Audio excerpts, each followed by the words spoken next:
Bienvenue sur 42 minutes, le podcast dédié à la reconversion professionnelle. Je m'appelle Alban Mas, je suis chef d'entreprise et chaque mois, nous partons à la rencontre d'un invité qui a décidé de changer de métier. 42 minutes, c'est juste assez de temps pour découvrir son histoire, comprendre sa nouvelle vie et apporter sans aucun tabou des conseils à tous ceux qui cherchent leur voie. Salut à tous. Avant de faire le teasing de cet épisode, je voulais vous demander, si vous aimez ce podcast, de vous engager un peu avec moi. Alors comment ?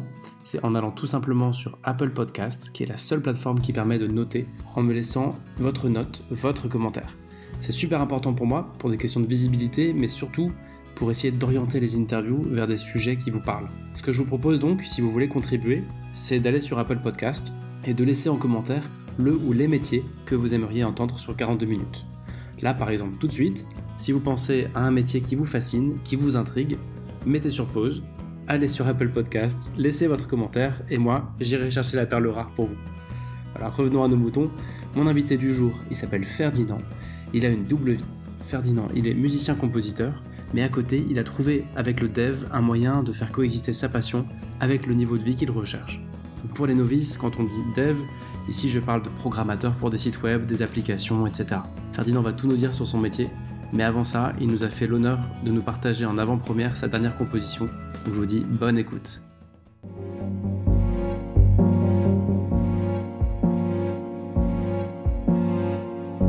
Vous êtes l'heure, je suis le lieu, nous sommes un rendez-vous manqué.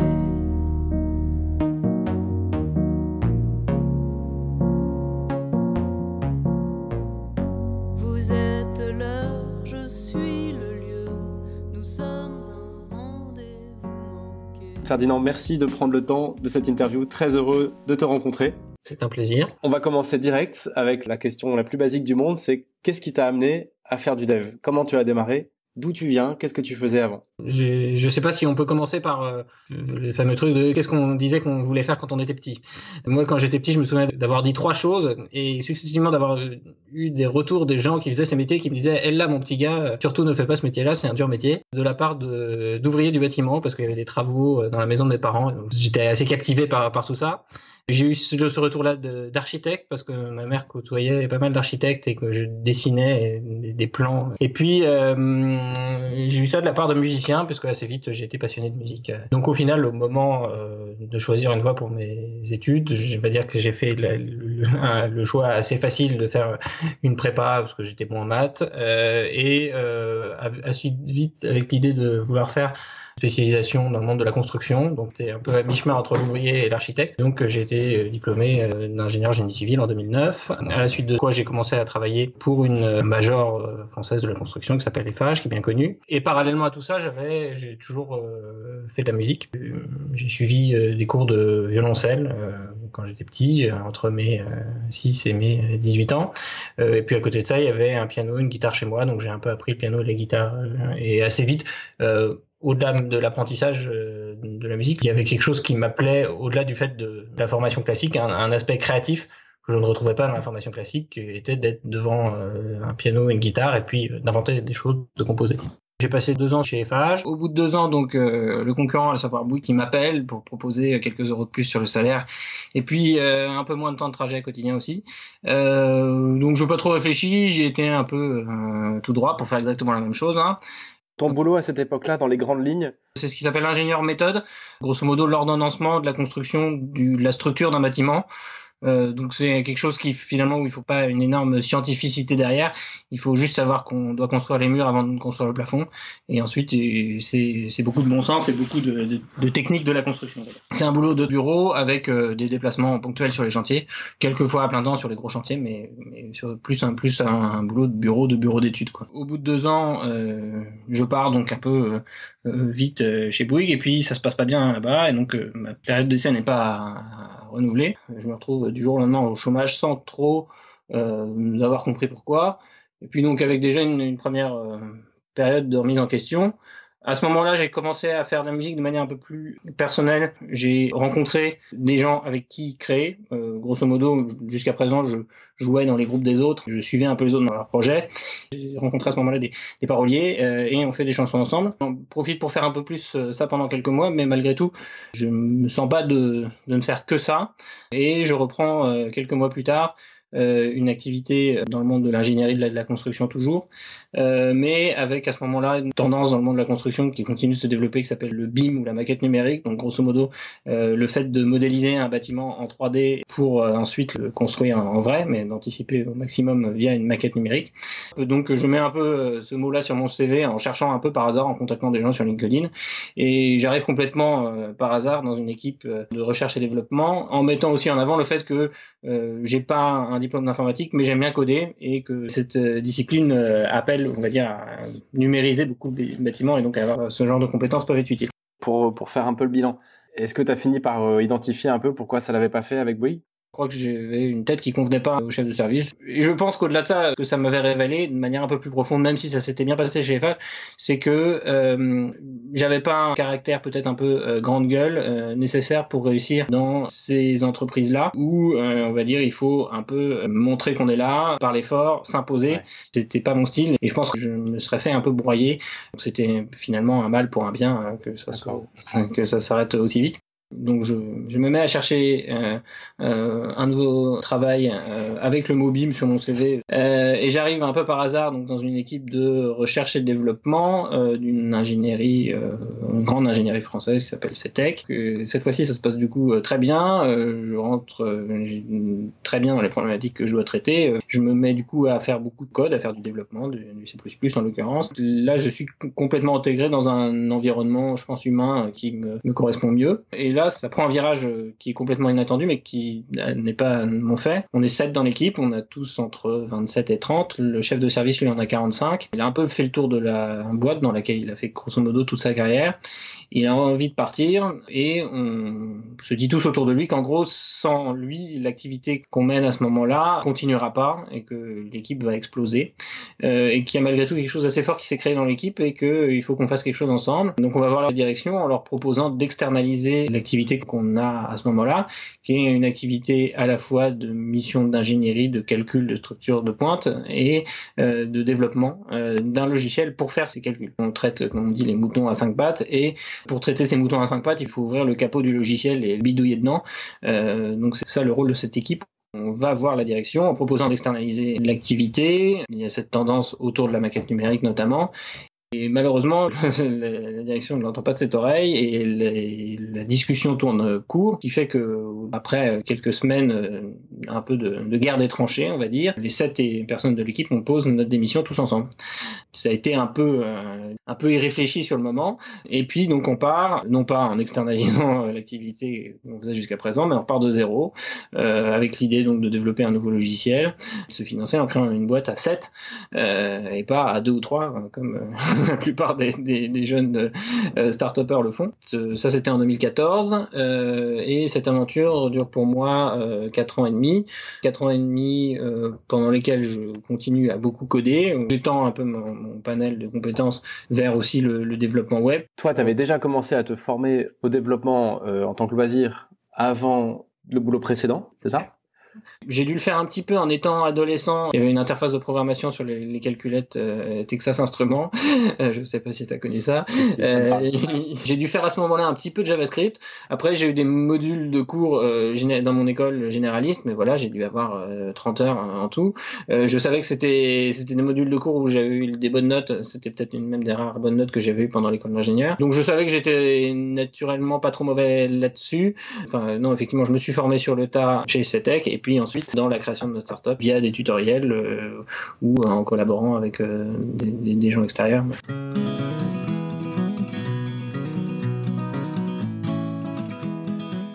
Tu avais prévu à un moment ou à un autre dans ta vie de monter une boîte ? Absolument pas. Comme je te l'ai dit, c'est un truc qui est arrivé, qui a peut-être maturé ou explosé en un mois, quoi. Ma femme dit le matin, je suis parti en disant la discussion tourne mal, je vais peut-être démissionner. Et puis le soir, je suis revenu en disant ça y est, on a démissionné, quoi. Donc non, c'était absolument pas quelque chose qui était prévu. À ce moment-là, je le fais un peu dans cet élan collectif, parce que moi, du coup, je continue à faire de la musique à côté. J'ai même pris à ce moment-là un 4/5e pour avoir le temps de développer mes projets musicaux. J'ai commencé à faire des concerts, à sortir des chansons sur internet, mais je me sens un peu seul peut-être, j'arrive pas à l'impression de pas réussir à fédérer les gens autour de moi, et la création de cette entreprise, c'est l'occasion de faire un projet un peu fou avec des gens de mon âge que j'estime humainement et intellectuellement sur un certain nombre de points, et c'est un peu comme faire un groupe de rock mais dans le monde de l'entreprise, quoi. Donc cette décision se prend un peu par une espèce de truc de transposition de ce que j'arrive pas à faire à plusieurs dans le monde de la musique, on va le faire à plusieurs dans le monde de l'ingénierie. Et puis évidemment c'est un démarrage assez difficile puisqu'il faut sortir un produit, puisqu'il faut se financer, enfin les difficultés de tous les entrepreneurs à ceci près que nous du coup on a démissionné, donc on n'a pas le chômage, puis on est 7 quoi, donc il faut assez vite dégager des revenus assez importants. Cette expérience dure 4 ans et demi pour moi, et assez vite je suis un peu submergé par cette expérience parce que on a une roadmap qui est absolument gigantesque. Il y a plein d'idées techniques qui viennent mais qui mettent du temps à réaliser. On a du mal à sortir un produit, à le vendre. Assez vite je me mets à mal dormir la nuit. T'as plus du tout le temps de faire de la musique, si? Alors j'ai mes soirs et mes week-ends quand je suis pas trop fatigué, mais effectivement le dynamisme de mes projets musicaux en prend un petit coup. Ça se fait en plusieurs phases.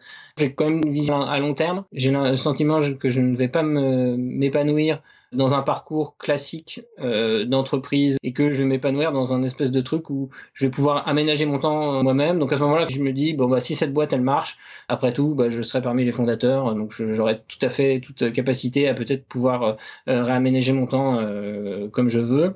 Et si elle marche pas, j'aurai acquis des compétences qui seront sans doute assez facilement, plus facilement vendables en tant qu'indépendant. C'est plus facile d'être développeur en freelance que d'être ingénieur structure.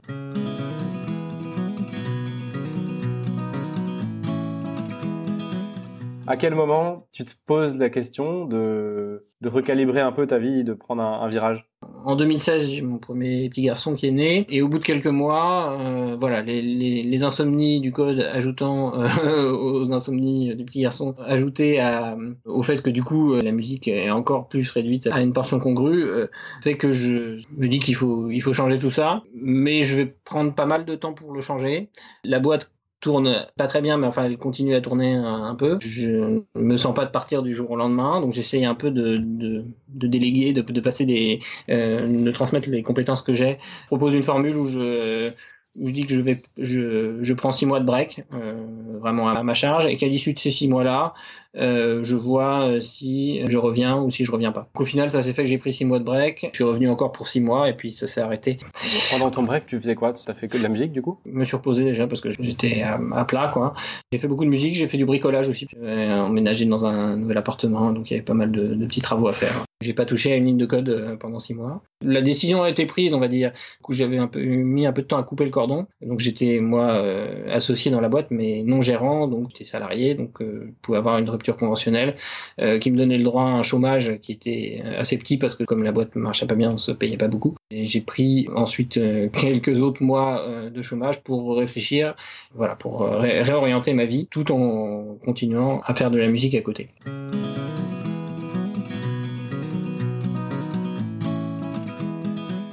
À aucun moment, tu t'es dit que ça avait du sens d'aller à 100% dans la musique? Ça dépend ce qu'on appelle 100% dans la musique, quoi. Quand j'ai commencé à faire mes trucs à moi, j'avais déjà 25 ans, j'avais déjà joué dans les groupes des autres et tout.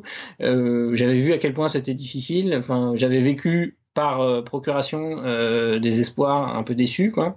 Ce dont je me rendais compte, c'était que beaucoup de gens disent je suis professionnel dans la musique qu'ils vont donner des cours, parce qu'ils vont coacher des gens, parce qu'ils vendent un certain nombre de choses, et que les gens évidemment qui vivent de leur propre création, ils sont très très rares. Il y en a, mais ils sont très rares.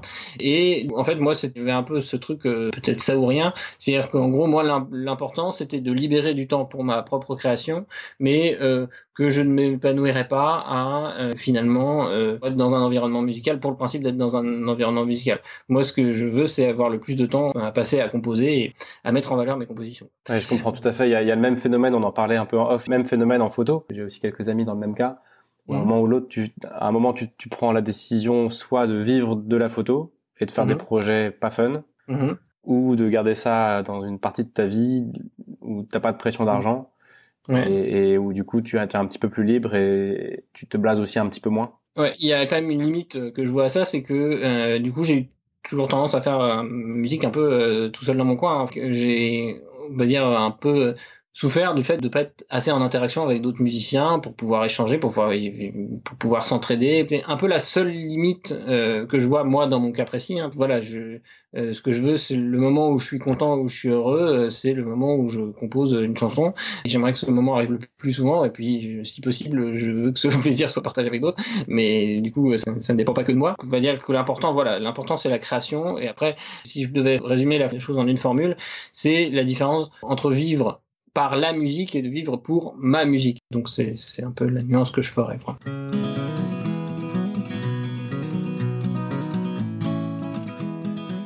En résumant un petit peu, tu es dans une période où tu prends puis un autre break dans la startup où tu es cofondateur.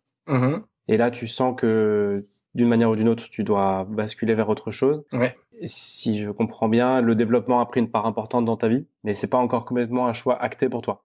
Au moment où je pars, j'ai cette idée de faire du développement en freelance. Je veux juste prendre un peu le temps de réfléchir à cette idée-là. C'est à ce moment-là que, pour faire un écho à un autre podcast où tu as reçu le CEO de Chance, c'est à ce moment-là que j'ai été mis en contact avec les gens du programme Chance et que j'ai suivi tout leur programme. Je présente à ce moment-là l'idée que j'ai, qui est de dire moi je veux dégager du temps pour faire de la musique. J'ai l'impression que si je vais essayer de me vendre en tant que chef de projet de développement salarié, je vais pouvoir gagner je sais pas combien 4000 euros, 3500, 4000 euros par mois en travaillant à plein temps. Et moi je veux pouvoir ajuster le curseur où je mets ça à 60, 50, 60, 70% et pouvoir gagner moins et travailler moins. Bon, j'ai déjà vécu le truc du 4/5e, j'ai un peu vu les limites de la chose parce que une journée par semaine ça a tendance à faire une activité un peu hachée, donc je me dis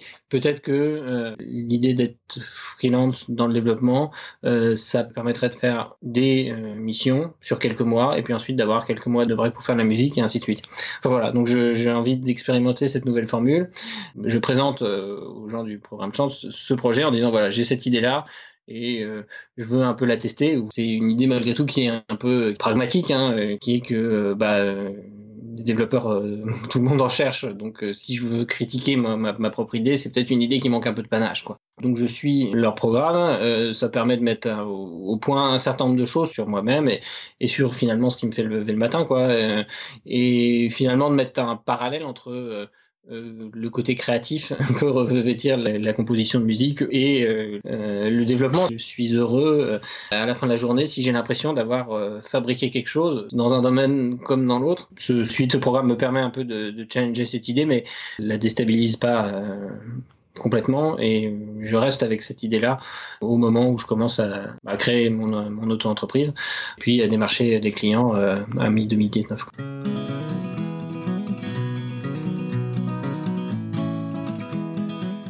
Comment tu as financé tout ça? On parle de quoi, 2 ans à peu près? Les 6 mois de break, du coup, étaient complètement sur mes finances personnelles, puisque du coup, c'était vraiment un congé sans solde, quoi. J'avais souscrit des actions Eiffage quand j'ai commencé mon premier CDI chez Eiffage, et que à ce moment-là, l'action Eiffage était assez basse et qu'elle a ensuite complètement monté. Donc, ça fait un petit pactole ça devait valoir 20 000 euros quand je les ai vendus. Donc, ça m'a permis de tenir les 6 premiers mois, et puis un peu dans les 6 mois suivants, où là, j'avais un petit chômage. C'était pas suffisant pour vivre à Paris avec les 2 enfants, mais enfin ça contribuait. Est-ce que tu as eu des blocages, des peurs, des facteurs un peu limitants que tu as dû lever? Ou ça s'est fait intuitivement et assez naturellement pour toi? Des peurs, j'en ai eu. En fait, j'ai eu surtout en regardant un peu les profils des gens qui étaient freelance en développement. Je voyais beaucoup de gens qui étaient souvent plus jeunes que moi, qui fabriquaient des sites web depuis qu'ils avaient 15 ans, et qui étaient peut-être même quelque part plus passionnés que moi par ça. Et donc je me posais la question de savoir si finalement, est-ce que j'allais déjà, c'est un peu terrible parce que j'ai 33 ans, mais de me dire est-ce que j'allais pas être le vieux schnock de service au milieu de startups qui ont des développeurs diplôme plus 2 ou 3 quoi. Il y a eu un peu ce doute-là. Comment tu l'as surmonté, ce truc-là? C'est une question qui n'est pas complètement résolue en fait, mais c'est un peu toujours la question, est-ce qu'il faut plutôt être un peu généraliste et faire un peu ce que tout le monde sait faire, ou essayer de développer sa propre expertise à soi. En me lançant sur le marché du freelance, les premiers clients naturels que je pouvais chercher étaient des startups dans le monde de la construction ou dans le monde de la maquette numérique, ou on va dire un peu plus largement de la CAO, de la 3D précise, quoi, de la 3D technique et industrielle. Donc ça peut constituer une spécificité par rapport à quelqu'un qui fait du développement web pour lequel il y a un nombre incalculable d'offres. Je me suis un peu dit, il faut que j'essaye de jouer ma carte à moi, qui va pas être la carte la plus rassurante où j'ai l'impression que je vois des offres à n'en plus finir, mais qu'il faut essayer de tracer sa route à soi.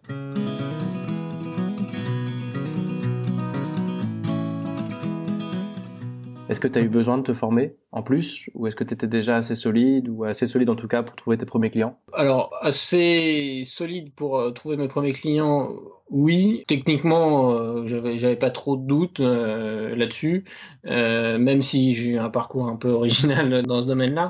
Dans un côté de soutien, de coaching, peut-être le dialogue avec l'équipe de Chance a été intéressant, parce que on en vient tout de suite à la question comment il faut gérer un entretien. C'est plus un entretien, du coup c'est plutôt un rendez-vous client, mais comment fixer ou négocier son TJM, son taux journalier moyen. C'est plus là-dessus où je sentais un peu une incertitude et où il y a une aventure qui d'ailleurs, je pense, continuera d'en être une, puisque en vendant des missions de développement, c'est quand même rare que ça fasse moins de 3 mois, c'est quand même plutôt 6 mois ou plus. Surtout si moi j'aspire à être plutôt sur des sujets un peu techniques et pointus.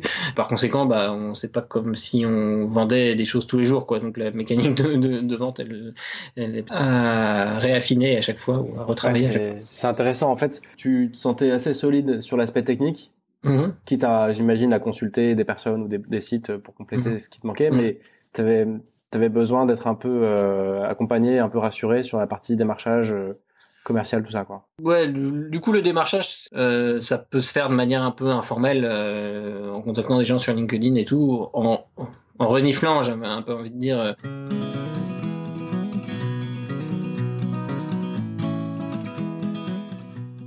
Aujourd'hui, donc tu es freelance dev, je suis allé sur Malte, j'ai vu ton profil. Oui. Tu pourrais nous raconter un peu ta vie, le quotidien, comme si on n'y connaissait rien, ce qui est le cas. Hors Covid-19, une semaine type aujourd'hui, ça ressemble à quoi pour toi? Il y a pas encore énormément de recul pour savoir ce qu'est pu être une semaine type, mais enfin, grosso modo, une journée de travail chez mon client, 2 ou 3 journées chez moi, et puis 1 ou 2 journées à faire de la musique, puisque c'était ça aussi le but de jeu, c'était de libérer du temps. D'ailleurs, là, je parle en journée, mais ça a pu se découper en demi-journée aussi, où le matin, je travaille chez moi, et puis l'après-midi, je vais répéter. Donc, il y a encore assez peu de recul, d'autant que là, je parle d'une journée par semaine. En fait, successivement, avec le client avec lequel je travaille actuellement, j'ai d'abord travaillé au forfait avec grosso modo des objectifs. Enfin, j'avais un budget mensuel et puis des objectifs à remplir chaque mois. Du coup, c'était complètement désorganisé, c'est-à-dire que ça m'arrivait de travailler le soir, le machin, pour jongler avec les différents impératifs musicaux. Là, depuis janvier, je suis au temps passé, donc là, ça s'est un peu structuré déjà en journée ou en demi-journée. Donc, je dis chaque semaine ce que j'ai fait et combien de temps j'y ai passé.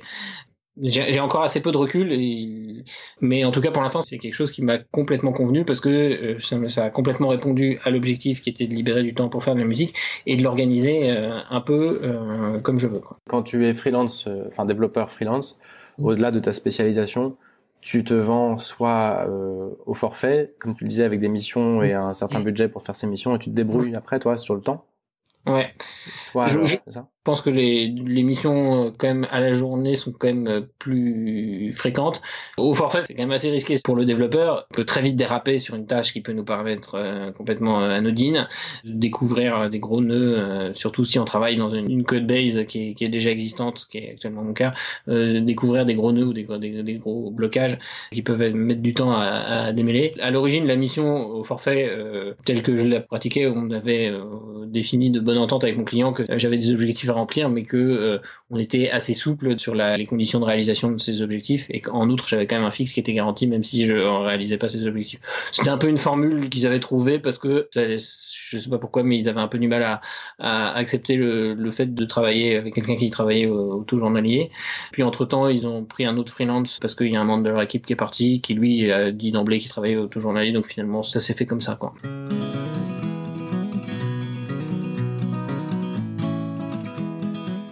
Avant d'aller dans les bons et les moins bons côtés, est-ce que le mythe du développeur qui peut bosser 3 jours semaine, c'est vrai ou pas? Dans d'autres métiers, c'est complètement faux. Dans le dev, j'en sais rien.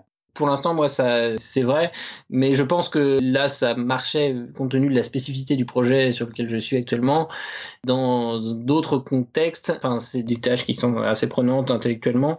Faire ça 3 jours par semaine, pour moi, c'est pas l'idéal. Dans un premier temps, j'imaginais plutôt des missions qui durent 6 mois à plein temps, et puis ensuite avoir des mois de break, quoi.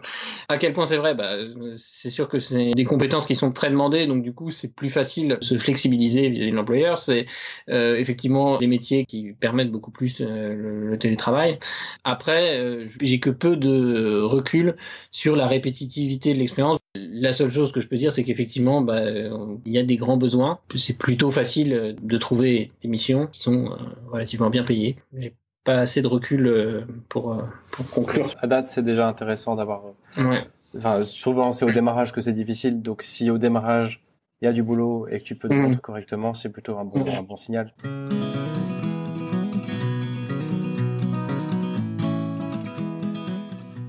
Quelqu'un qui se mettrait un peu dans tes pas, il peut espérer vivre correctement en étant freelance dev, selon toi? Je sais qu'il y a beaucoup de gens qui, effectivement, font ce métier-là sans avoir une formation d'ingénieur informaticien ni même d'ingénieur. Ça n'est pas, à mon sens, effectivement nécessaire. À quel point ma formation d'ingénieur et surtout le profil créateur d'entreprise était valorisé et facilitait le fait de trouver des missions, je ne sais pas à quel point c'était le cas. Se lancer après le bac, il y en a qui le font, hein, donc c'est sans doute pas donné à tout le monde.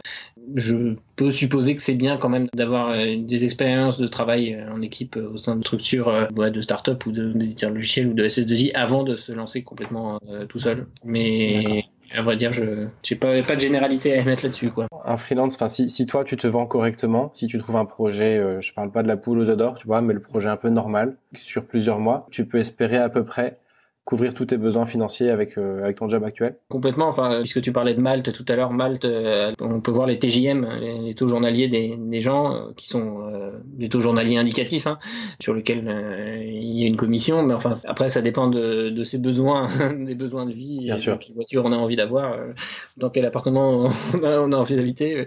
Si on a, on va dire, un train de vie normal, j'ai l'impression que on gagne à peu près aussi bien sa vie en tant que freelance.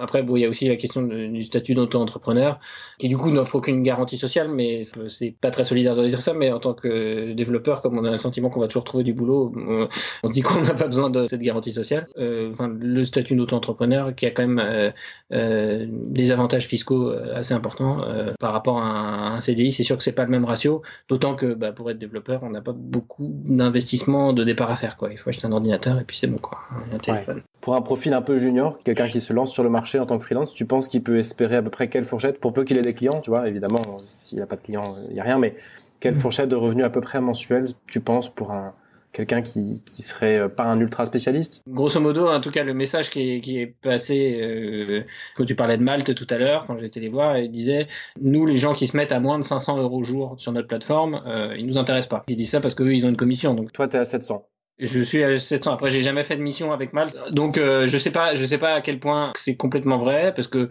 il y a un certain nombre de gens qui critiquent aussi ces grosses plateformes et qui essayent de monter des plateformes indépendantes, autogérées, des plateformes sans commission, quoi. Voilà, il suffit de calculer que, mettons à 500 € au jour, si on vend 20 jours par mois, ça fait déjà 10 000 €, donc c'est facturé 10 000 €. Et sur cette facture, en tant qu'auto-entrepreneur, il y a 25% de charge jusqu'à un certain plafond, et ce plafond, il est plus haut si on a un enfant ou 2 enfants. Et ça, c'est aujourd'hui. Comment le marché évoluera par la suite. Enfin, je manque un peu de perspective à moyen et à long terme, quoi. Bien sûr, mais en tout cas, merci pour ta transparence, parce que c'est toujours évidemment la grande question que tout le monde se pose quand on doit soit changer, soit faire évoluer son parcours, c'est de se demander est-ce que je pourrais subvenir à mes besoins. C'est le blocage numéro 1, donc c'est important d'en parler. Du coup, bon là, effectivement, je pense qu'il y a peu de gens qui ont ce blocage avec le développement, mais au cas où il y en aurait, effectivement, ça valait le coup d'être précisé.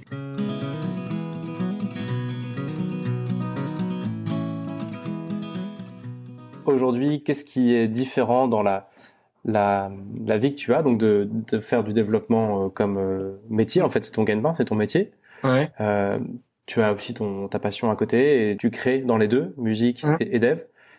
Qu'est-ce qui est différent, s'il y a quelque chose bien sûr, de ce que tu avais imaginé au moment de te lancer en freelance, tu vois, entre l'image qu'on se fait de ce mode de vie et la réalité de ce mode de vie?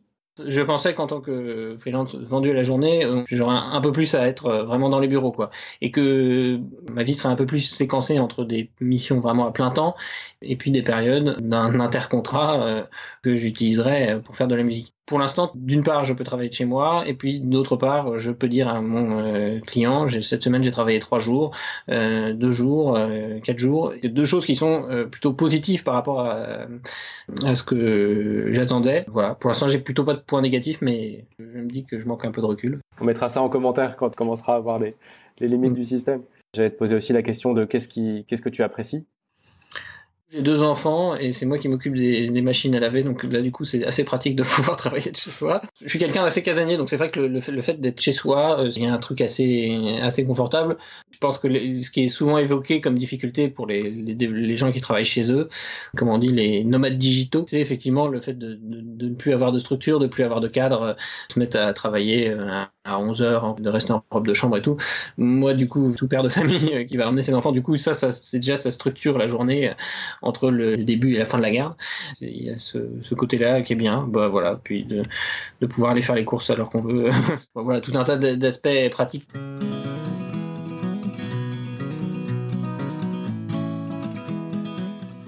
Est-ce que tu pourrais nous partager quelque chose qui symbolise bien ta vie actuelle ou ta démarche? Pendant toute la période l'année dernière où j'ai commencé un peu à réfléchir à tout ça, je me suis beaucoup intéressé au parcours de gens. Je pense que j'ai consulté beaucoup de profils LinkedIn, de fiches Wikipédia, donc aussi bien d'aujourd'hui que d'hier. À ce moment-là, j'ai lu un livre qui s'appelle Les Fous du son, donc comme ça parle à la fois de musique et d'entrepreneuriat, qui est écrit par un pianiste de jazz qui s'appelle Laurent Deville. C'était un livre assez inspirant sur des parcours de vie dans des choses qui avaient un lien avec la musique et avec l'ingénierie. Sachant que en plus, toi, pour l'instant, c'est un peu le beurre et l'argent du beurre parce que on n'en a pas parlé là au micro, mais il se trouve que ton client est une start-up du monde musical en plus. Voilà, c'est ça. C'est-à-dire qu'en fait, quand j'ai cherché des clients, j'avais une tendance naturelle à chercher dans le monde de la construction en premier. Et puis c'est une coach du programme Chance qui m'a dit ah mais en fait l'autre fois j'ai rencontré un type qui travaillait dans une start-up du monde de la musique. Et puis je me suis dit tiens mais en fait faudrait que je regarde les start-up du monde de la musique voir ce qu'il y a quoi. Et donc j'en ai contacté 2-3. J'avais cette idée que je serais d'autant plus efficace où je pourrais d'autant plus vendre une expertise si mon expertise de développement était liée à une certaine manière une connaissance produit, donc ça pouvait être le cas dans le monde de la construction par rapport à un développeur lambda, ou dans le monde de la musique, puisque là en l'occurrence c'est une startup qui développe une plateforme d'échange de partitions de musique. Moi, je m'occupe spécifiquement de la visualisation de la partition, donc en pratique de dessiner des portées, des clés de sol et des notes sur les portées. Ça a fait le lien, et c'est un peu la cerise sur le gâteau. Hein. Je suis plus devant des lignes de code que derrière un piano et une guitare, mais ça permet effectivement de donner un peu du sens à tout ça, même si pour moi c'était pas la priorité, mais voilà, c'est la cerise sur le gâteau. Ce que je trouve intéressant là-dedans, c'est que le fait que ce soit dans un secteur d'activité qui te touche un peu, ça t'a peut-être boosté un peu. Oui, effectivement. Donc pour raconter un peu, le fait de démarcher pouvait se faire de manière assez informelle. En l'occurrence, là, j'ai trouvé cette startup-là, j'ai vu qu'ils cherchaient quelqu'un, profil plus junior que moi, pour faire cette visualisation de la partition de musique. Et j'ai contacté la boss de l'entreprise, en étant complètement transparent sur le fait que mon envie d'être en freelance était aussi, enfin, il y avait un petit côté alimentaire parce que je faisais la musique à côté, et du coup, c'était quand même intéressant pour eux du fait que je sois musicien. Donc dans un premier temps, elle m'a dit non, en fait nous on cherche un CDI parce que c'est en fait une boîte qui a été rachetée, ils reprennent une codebase qui ne maîtrisait pas, et donc il y avait un investissement initial à avoir pour rentrer dans le code.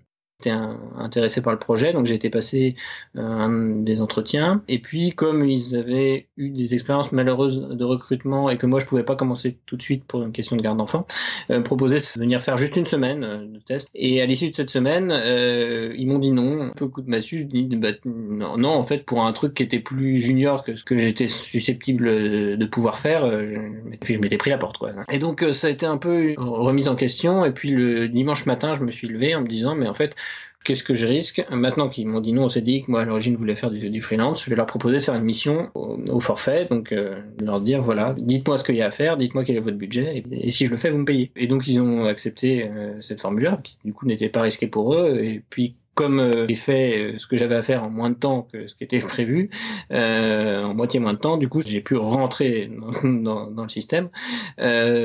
Effectivement, j'avais un peu boosté. J'ai d'emblée vu l'opportunité pour moi, du fait que, comme j'avais déjà été joué carte sur table sur le fait que quelles étaient mes envies de vie par rapport à cette situation de développeur qui fait de la musique à côté, je rentrais dans un mode de travail qui me convenait d'emblée. Je trouve qu'il y a un parallèle intéressant à faire quand on veut un peu switcher. Le très soft, c'est de garder le même métier et de changer de secteur d'activité. Ça permet déjà de se rapprocher d'un truc. Le deuxième, c'est de garder le même secteur d'activité et à peu près la même boîte, mais de changer de métier. C'est un peu plus musclé, mais c'est plus facile si on connaît tous les rouages de la boîte où on travaille. Puis il y a le troisième qui est de tout changer, qui est beaucoup plus ardu. Et je trouve que c'est pas inutile de rappeler que voilà, on peut aussi faire des changements un peu en douceur, parfois en se disant je veux me rapprocher de tel secteur, je garde mon métier qui est l'ingénierie, la compta, la vente, peu importe, en me rapprochant d'un secteur. Souvent, ça génère des frustrations parce que ce qu'on veut, c'est trouver un boulot qui est plus aligné à ses besoins, mais ça peut marcher pour certains. En l'occurrence, pour l'instant, pour moi, effectivement, ça marche bien. Après, je ne sais pas quelle est la répétitivité de l'expérience et à quel point il y a vraiment un marché pour être freelance dans la technologie de la musique, quoi. Avant tout, je ne peux que le résumer comme ça, c'est que effectivement, je cherche toujours à acheter mon temps libre, c'est-à-dire que par rapport à ce que peut gagner quelqu'un qui a mon profil et mon âge, je veux bien gagner moins en ayant du temps libre, et que c'est ça qui est prioritaire. C'est pour ça que je réemploie le côté cerise sur le gâteau pour le fait d'allier l'utile à l'agréable.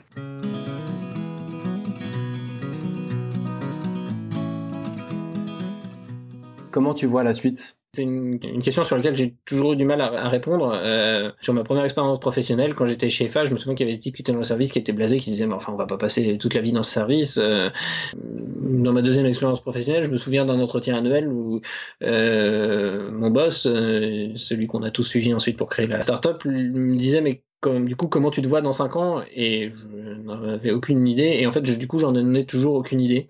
La vie peut être faite effectivement de rebonds successifs comme ça. Avec l'âge, les rebonds vont devenir peut-être un peu plus difficiles.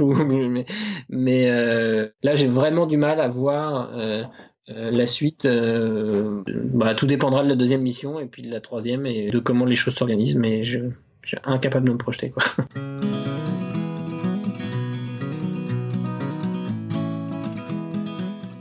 Quel conseil tu pourrais te donner à quelqu'un qui veut suivre un peu ton parcours, c'est-à-dire faire du développement pour financer sa passion ou pour s'acheter du temps, comme tu le dis assez bien? C'est quelque chose qui revient du coup des personnes qui me disent ah oui mais moi je vais me mettre au code et tout, mais qui effectivement le font pas. Le conseil, mais qui est un conseil bateau, c'est effectivement d'aller tester avant de se lancer dans une formation ou quoi, c'est d'aller tester ça par soi-même, parce que du coup c'est quelque chose sur lequel il y a énormément de ressources sur internet, sur lequel on peut pas mal apprendre par soi-même. C'est la meilleure manière de tester si on a envie de faire ça 30, 40 heures par semaine, selon la formule qu'on choisit. Ton conseil, donc, pour résumer, c'est de tester. Mon conseil, c'est de se confronter à la chose, quoi. C'est d'aller faire un tutoriel, si on a l'idée d'un projet qu'on a envie de faire par soi-même de développement, de le faire. J'ai pas l'impression d'être très inventif là-dessus, mais si ça peut débloquer des gens que je dise ça, je le fais, je le dis. Si un conseil qu'on aurait pu me donner, c'est peut-être de prendre une distance avec ce que pouvait être un peu le discours en école d'ingénieur. On était surtout des ingénieurs généralistes et les types qui étaient trop techniques, ils allaient pas vraiment évoluer dans leur carrière, puis ils allaient manquer d'ouverture et tout. Et en fait, on rencontre des gens qui font des métiers d'expertise et qui sont complètement ouverts à tout un tas de choses. Ce discours paraissait un peu superficiel. Enfin, en tout cas, à moi, ne me correspondait pas du tout.